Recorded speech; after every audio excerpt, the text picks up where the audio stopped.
Harry. Harry says having major depressive disorder and OCD. Oh yeah, OCD. Makes getting over an ex with BPD much more difficult. What can I do that I'm not doing already? Okay. Harry, as much as I want to share some stuff with you, but I want you to remember that I'm not a doctor. I'm not a psychologist, and I'm not a psychiatrist. I'm not a doctor of any kind. So what I really suggest is that you continue your interaction with your doctor and ask him or her what you need to do. Having said that, making it clear that my advice is not a medical advice and is not an advice, it's just a discussion. And I'm not sure how helpful it will be, because I understand the borderline personality disorder. Oh, your ex was borderline personality. Oh, I see. I thought it was you. So let me read it again. Having major depressive disorder and OCD makes getting over an ex with borderline personality disorder much more difficult. What can I do that I'm not doing already? Well, again, I cannot talk as if I'm a doctor. So therefore, I cannot give you any advice, because this is a medical situation and I'm not qualified to make any comment on that. My comment would be based on non-medicinal thing, non-medical stuff, which includes that I have a video on OCD that you might want to check it out. Just search on my channel OCD, and it's got no medical intent in it. It's just about what I think OCD is and how it has affected some people, and every one of us have some kind of OCD somehow, to some level. But I don't know enough detail about you and the extent of what you do to have a discussion with you. So, unfortunately, I don't think it's appropriate for me to continue, because I'm afraid it will be misunderstood as a medical advice.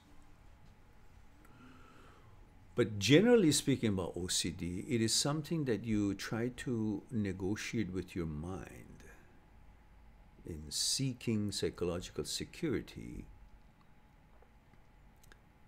and entertaining the negative thoughts. You try to establish certain ritual in order to combat and counter the effects, possible effects of that thinking. That's why you may end up clicking the switch, light switch 10 times, or moving over a certain kind of a stone on the pavement 3 times, back and forth, thinking that if you do that, then certain things will not happen. Or you wash your hands more than 2 times. If you come home from outside, then naturally everybody washes their hand. And once maybe, or 2 times. But sometimes we wash like 5 or 6 times, because that's now getting overly cautious, because the negative mind thinks there's some kind of a danger there that I have to wash it out. And because you do that a few times and then nothing bad happens to you, then you attribute that nothing bad happened to you to the fact that you washed your hand 5 times. Then you say, oh, maybe I should constantly wash my hand 5 times, because when I did that a few times ago, nothing bad happened. So maybe the nothing bad happened was because of what I did. So that kind of justifies your action in your mind. But the same thing, and then you go on and become worse and worse in your OCD. Now, this is just simple examples. But the same thing happens if you can counter it by saying, listen, today I'm just going to wash my hand once. And I'll see if something bad happens. I'm not going to die. Something bad happens. Let's see. So you wash your hand thoroughly once, and then you see, well, nothing bad happens. So you can follow the same way that you ended up having OCD by countering it. Instead of doing, let's say, 10 times the light switch going off and on to feel like, okay, now I'm safe because I did 10 times and nothing bad's going to happen to my parents or my children or my work or, you know, that thing. And these are the things that you want to create, that psychological security, and your mind is playing a game, bringing all the negative possibilities, and you want to counter it. And you think, now, if I do this, it's like dealing with the negative mind. You're, you know, buying opportunity from it by adhering to these thoughts of, if I do it 10 times, well, everything will be safe.